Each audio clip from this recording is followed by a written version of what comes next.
Ano to? Ako po si Attorney Lilet Matias. Maghahabla ka? Elisa, nakikiusap ako. Wala na naman na si Elton.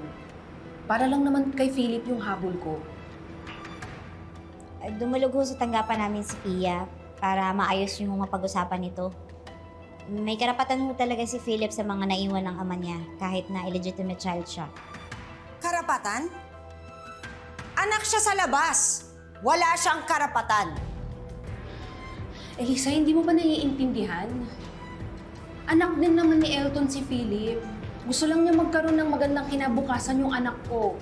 At sigurado ako ang gusto ni Elton maging pantay-pantay yung mga anak niya. Kailan pa naging pantay-pantay ang lahat? Yung itinaguyod naming buhay ng asawa ko, ikaw lang ang nakinabang. Tapos ngayon, ano? Makikihati pa kayo sa kung anong dapat para sa anak ko? Para sa anak ko nga! Para kay Philip! Tama ba ng anak ko ang magbayad sa kakulangan ng asawa ko?